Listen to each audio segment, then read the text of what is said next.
I'm Natalia Bonner. Welcome back. Okay, I have another fun video to share with you today. This adorable quilt that I'm going to be sharing, this is just a little sneak peek of the whole entire quilt. Today I'm going to be sharing the cool scallop border that I quilted on this quilt for my client Shar. So if you do want to see this whole entire quilt, take a deeper dive into my machine quilting with me, do check out my Patreon page. Over on Patreon, I share multiple videos every month, more in depth, taking you step by step through my process of machine quilting and hopefully inspiring you on your own machine quilting journey. So today is the border. I love scallop borders. They can add so much to a quilt, and really with just a couple of rulers, you can create some pretty cool scallop border designs. I do have an online class called Let's Stitch Scallop Borders where I do teach you step by step how to machine quilt several different scallop border designs. So make sure you do check that out if you are interested in learning my process of machine quilting scallop borders. But in the meantime, let's get stitching.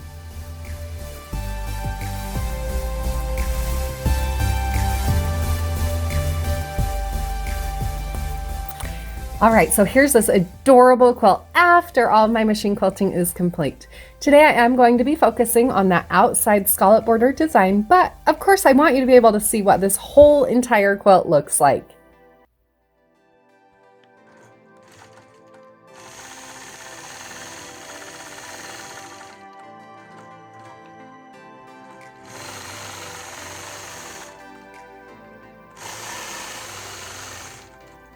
Before I began any stitching on this particular quilt, I did go through and do quite a few a few little incremental markings across the points where I'm going to be stitching. So, like I mentioned earlier, I do teach you step by step how I do my measuring and marking in my class, Let's Stitch Scallop Borders.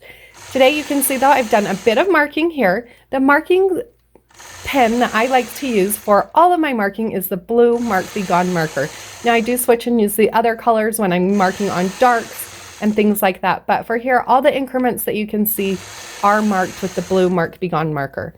I am also using my 4-in-1 machine quilting ruler to stitch out this scallop border design. So before I started anything, I went through and measured and marked out all my points. Now I'm stitching. So the thread that I'm using here on the top, I'm using So Fine, the color number 402. I am stitching on red fabric here, and generally I would not use an off-white thread on red fabric. However, you can see here that this is a pretty busy print fabric, and it also has a lot of white in it. So I felt like overall, it's still gonna look really great if I use an off-white thread on the top. On my bottom, the backing on this quilt is that red and white polka dot print. So I chose to stick with the same color of thread that I'm using on the top. Overall, it's going to look better if I do stick with that same color. The batting that I am using on this quilt is one layer of the Quilter's Dream wool. I love the texture that I'm able to create with that batting. So that's why in many quilts, when I want to create really cool texture, I'll use the wool batting. It's a lower loft batting than most wools. So it creates a little bit of texture, but it doesn't create a lot of extra bulk.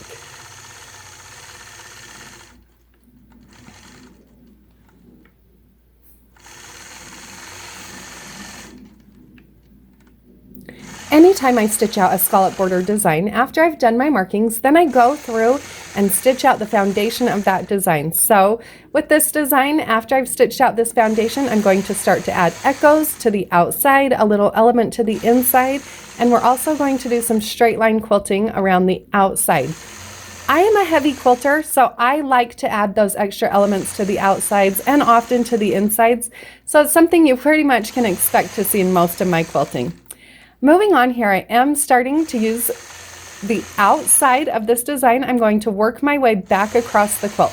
I am quilting here on a long arm machine. I do all my quilting on a Gammill 22-inch machine. So when you are doing ruler work like I'm doing here, you need to make sure you have a ruler foot on your machine. That's what's on here, that nice thick foot. The other thing you need to make sure on a long arm especially is that you have an extended base plate. So it's a plate that makes the base of your machine bigger, a nice flat surface, and that makes it so when you're working with your rulers, you have a flat, steady surface that you can hold your ruler on instead of trying to fight against it, not having enough surface underneath the machine. You do need to make sure you have an extended base plate. When stitching, I like to stitch in the stitch regulated mode. So with this particular one, I'm stitching in the stitch regulated mode, and my stitch length is set at 12 stitches per inch. Another little tip I'll give you when you're working with rulers and like this, doing a lot of stops and starts, I like to end with my needle in the down position. That way, when I stop, adjust, move, anything I do, I know that my machine's not going to drift. It's going to stop in that down position, and I know it's going to take a stitch in those points and help me make sure that I have points with my quilting. Sometimes you can start stitching so quickly that you lose those points. So it is important to take a stitch in the corners and keep your points. Adding this echo, coming back around the outside of the scallop design, I'm lying my 4-in-1 machine quilting ruler, so the side of the ruler is right on top of my previous stitch line, on top of the foundation of this design. Then from there, I hold the ruler and stitch point to point, just gliding the ruler or the foot right along the side of the ruler. Now that I've completed stitching that outside echo all the way around the outside of my scallop, I'll stitch a tie-off stitch, and now I'm going to start to dress up the inside of those scallops just a little bit more. On the inside of each of these scallops, I'm going to hold my 4-in-1 machine quilting ruler so the second marked line on the ruler intersects the opposite marked point on my block. So I'll stitch a curved line across the block. When I get to my opposite stitch line, I'll adjust and stitch right down my previous stitch line back to the ditch. When I get to that ditch, then I'll travel up the ditch and repeat this process on each of the scallops. Now on the corner, I chose to do a slightly different design. I'm just stitching a smaller inside scallop up to the center and then back to the opposite corner. The smaller corners are quite small, so I felt like by stitching out that crisscross or cross-hatching design, it just kind of did too much for it. So I kept it simple like you can see here. From there, once I've stitched that corner, then I'll repeat that process. So I'm going to continue on stitching those crisscross designs through the center of each of those scallops and then stitching in the ditch to travel to the next scallop. I love the look of stitch in the ditch, so it's something you're going to pretty much see on almost every quilt that I quilt. If I can do it as I'm going, like I'm doing here, it just makes me so happy.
Once I have completed stitching all of those curved lines on my scallop border design, now I'm going to add to the outside.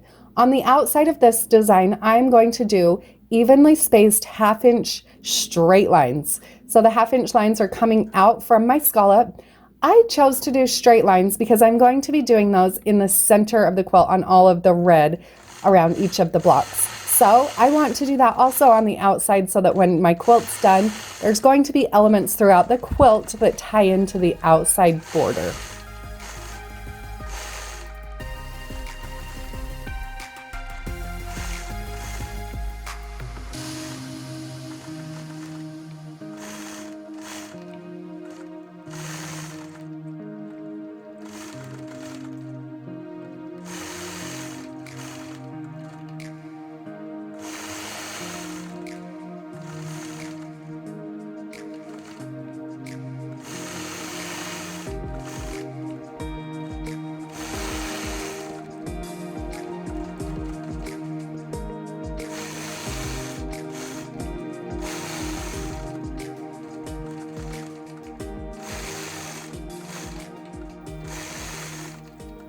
I'll continue stitching those.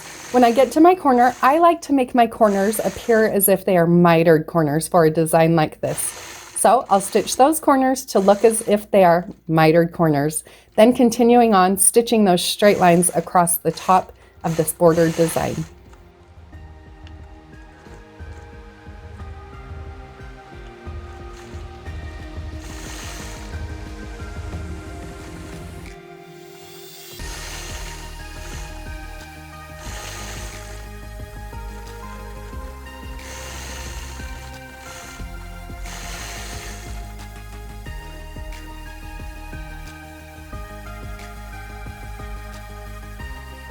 I hope you all found just a little bit of inspiration from today's machine quilting video.